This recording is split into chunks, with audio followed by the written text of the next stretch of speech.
Hello, everyone. Juxtaposition here. This is Valley Girl and Frank Zappa, part two.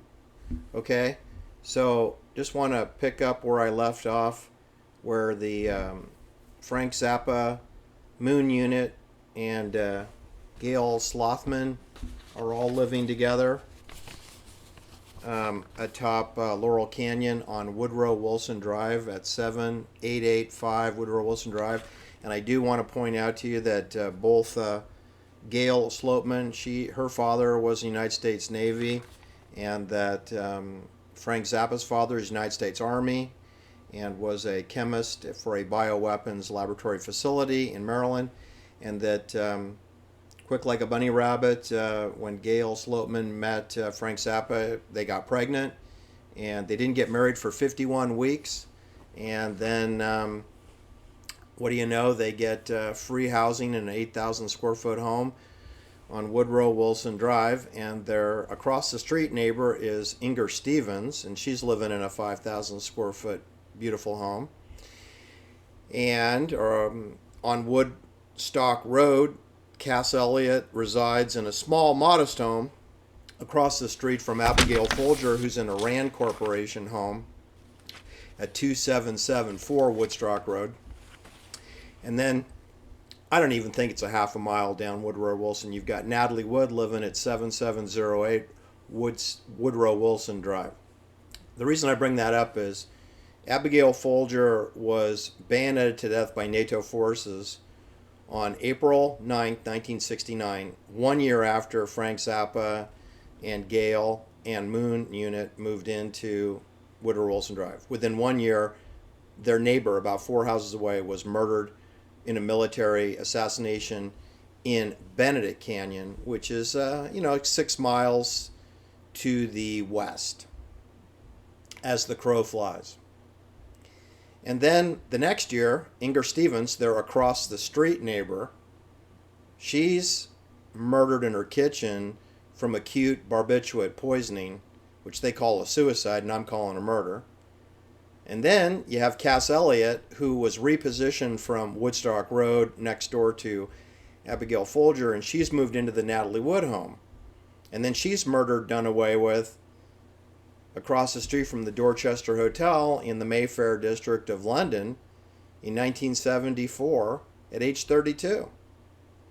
And then, to cap it off, Natalie Wood, who was the neighbor of Frank Zappa before Cass Elliot repositioned into that home, she gets drowned at Santa Catalina Island 33 days before the end of 1991, which would be, I think, November 28th. November 28th, 1981. That's 4 women who were all Frank Zappa's neighbors, and they were all murdered, whilst he lived on Woodrow Wilson Drive, right? So I'm just saying that, you live by the sword and you die by the sword, and you get born into the business, but you're stuck and you're trapped and you can't get out. Abigail Folger tried to get out. Sharon Tate tried to get out. It appears Jay Sebring was trying to get out, Tom Coomer. It appears that Lino LaBianca wanted to go and raise horses on a horse farm in San Diego County. He wanted to get out. They were all murdered, okay? So, I don't know what to tell you, but it's a dirty business, right? Anyway, around 1982, Moon Unit is 14 years old. Remember, she was born in 1968. So in May 1982, Moon Unit is 14 years old. And Frank Zappa's most commercially successful musical hit, Valley Girl, is released on his album known as Ship Arriving Too Late to Save a Drowning Witch, which has got to be a joke spoof on The Wizard of Oz and the Wicked Witch of the East, Evelyn, and the Wicked Witch of the West, Evil Mean, who fly on broomsticks with flying monkeys if you depart from the yellow brick road. All right, so anyway, the song comes out. It apparently tops out at number 32 on the Billboard charts. That means nothing. The Billboard charts is a completely fabricated rating system. It portrays the lives of teenage girls from the San Fernando Valley. It is popularized by their vernacular, which is known as Val Speak. It uses expressions on the song that Moon Unit sings. Gag me with a spoon, for sure, spelled F-E-R, not F-O-R, for sure. Grody to the max, and barf me out.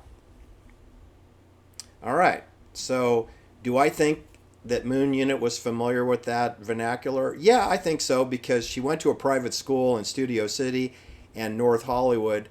But and they say it's San Fernando Valley, and it technically is, but it's more like Burbank than it is Encino or Sherman Oaks.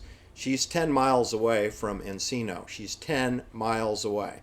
And when she was in elementary school, I don't know how often she went to the Sherman Oaks Galleria. There is no Encino Galleria. There's an Encino Village, but the Sherman Oaks Galleria is what they're referring to in the song, which is attributed to Encino, which is the porn center for Hollywood. The porn center for Hollywood is Van Nuys, Calabasas, Canoga Park, Chatworth, and the areas around Encino.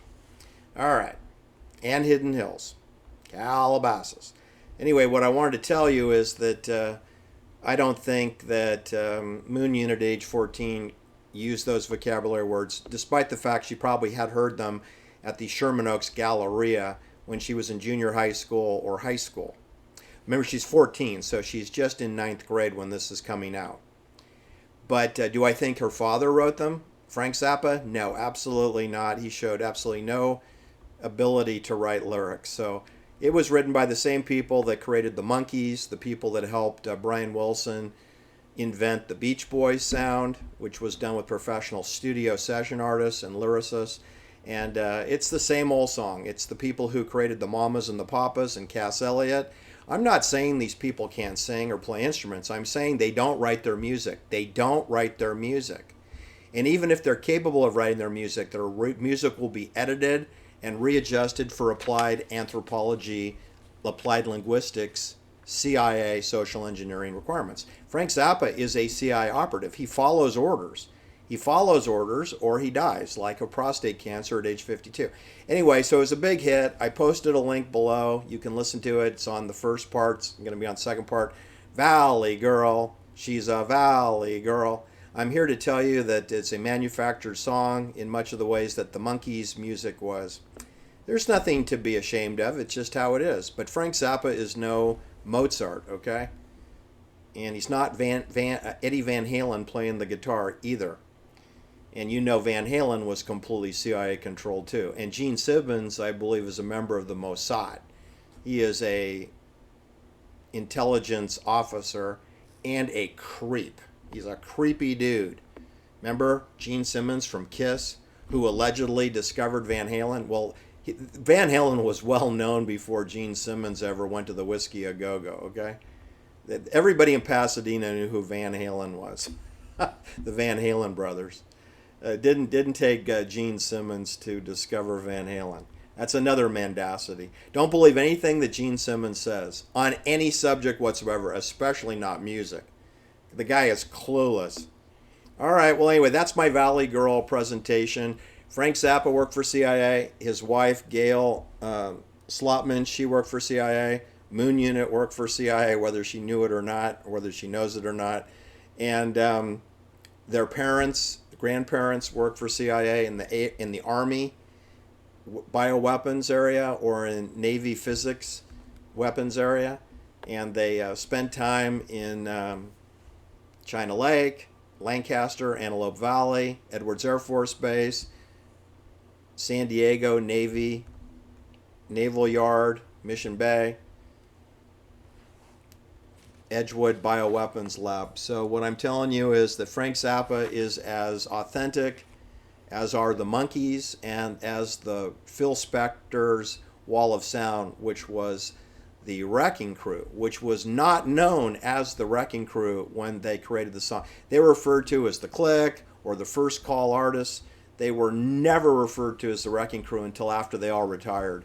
Then people went back and said, oh yeah, you're the Wrecking Crew, and it's based on some folklore story about you guys are going to wreck the business because you don't wear a suit and you don't wear a tie and you're too casual and you're smoking cigarettes. But as Hal Blaine said, hey, we're in the studio. No one can see us. We're not on stage. We're in a studio.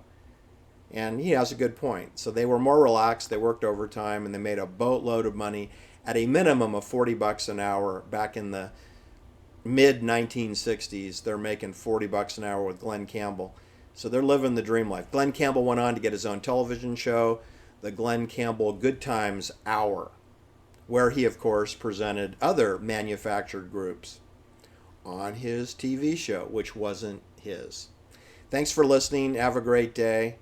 Please share my videos. I am Shadow Band.